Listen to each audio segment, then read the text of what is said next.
بسم اللہ الرحمن الرحیم۔ مئی کا مہینہ اختتام پر تھا۔ برسات کی آمد تھی۔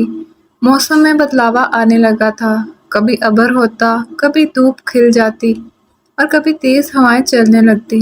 آج بھی کچھ ایسا ہی ہو رہا تھا۔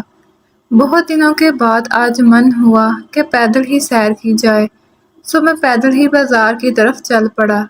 باریک اور تنگ گلیوں سے گزرتا ہوا میں منزل مقصود کی طرف بڑھ رہا تھا۔ گلیوں سے گزرتے ہوئے بچپن کے سہانے دن یاد آنے لگے۔ دن رات انہی گلیوں میں دوڑتے پھرتے تھے۔ اب تو برسوں بھی ادھر سے گزر تک نہیں ہوتا۔ پیدل چلنے کی عادت ہی نہیں رہی اور کار ان تنگ گلیوں سے گزر نہیں سکتی۔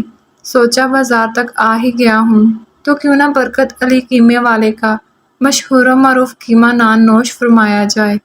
یہ خیال آتے ہی میں بازار کی اس گلی میں مڑ گیا جہاں برکت اپنی قیمہ نان والی ریہڑی لگاتا تھا۔ لیکن جیسے ہی میں اگلی نکڑ پر پہنچا، اس منظر کو دیکھ کر اچانک میرے قدم رک گئے۔ سامنے زمین پر میلی کچیلی بوسیدہ سی چادر پر ایک 8-9 برس کی بچی گہری نیند سوئی ہوئی تھی اور اسی چادر پر اس نے جوتے پالش کرنے کے ساز و سامان سجا رکھے تھے۔ یعنی یہ اس کی جوتے پالش کی دکان تھی۔ مجھے اس بچی پر بڑا ترس آیا۔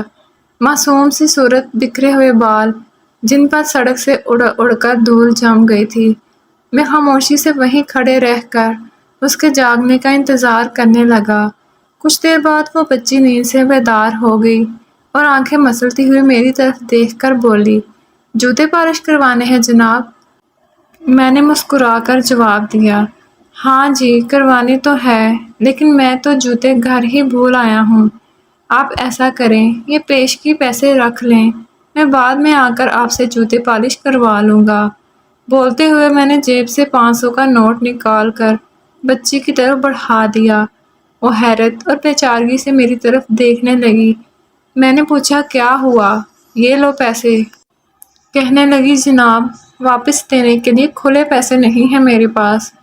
میں نے ہنستے ہوئے کہا، کوئی بات نہیں، پورے رکھ لو۔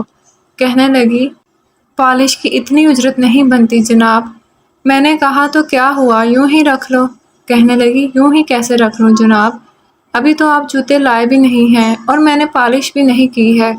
مفت کے پیسے میں نہیں لے سکتی، اللہ کو حساب دینا پڑے گا۔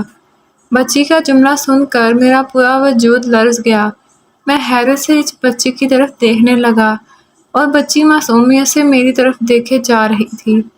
مجھے افسوس ہوتا ہے ان سفید پوش حکمرانوں پر جن کے پاس پہلے سے ہی حرام کی کافی کمائی ہونے کے باوجود بھی عوام کے حق کا لاکھوں کروڑوں ہضم کر جاتے ہیں اور انہیں خدا کا خوف تو دور احساس تک نہیں ہوتا۔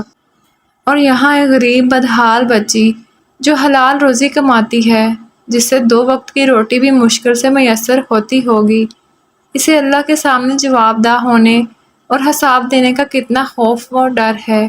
ہاں، شاید یہ حلال لقمے کا اثر ہے۔